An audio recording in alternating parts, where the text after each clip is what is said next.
For us from an ethical point of view, because as Ian said, we believe we have values which are ethically superior, and we would like a country that's a big leader in the global economy to associate some of those values, not just for the purpose of the institutions that I spoke about earlier, but simply because we think it would be a good thing for the world because of the influence that they wield. What I wonder is the following: does China have to decline in importance to start playing ball? Because I think that's what's going to happen. If you look at China's growth right now, it's relying heavily on two trends that propelled growth in the US and Japan. First, a rural to urban migration. Rural to urban migration tracks extremely well with growth in the United States in the 20th century and Japan in the 20th century. Second, copying technologies, reverse engineering, and producing things more cheaply. We know that this was a great force in Japan's growth as well. But what happened in the US and Japan? Eventually, after growing really fast, they slowed down into a nice glide path until they hit a stable long-term growth pattern.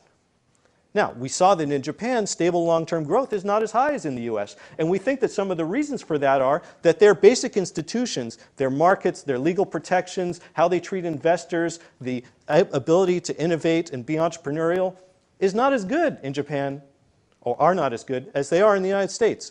So, or at least not as favorable for economic growth. So what does this mean for China? I think the same thing's going to happen.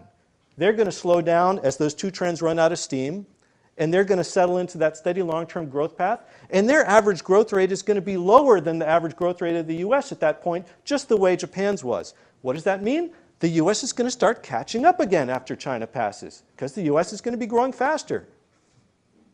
They'll close the gap, and the US is never going to look back after that. Because our institutions, for the purposes of economic growth, I firmly believe are superior. The ones in China that will hold them back have roots that are thousands of years old, like Confucian philosophy, which sets up these arcane hierarchies in business, where it's very hard for ideas to percolate up from the bottom and innovation to occur. Are they going to ditch those? Not necessarily. This is really ingrained in Chinese culture, and it can be useful for creating trust in a system where trust is hard to come by, like the Chinese system today, which is so rank with corruption. But in a free market economy, not so useful anymore.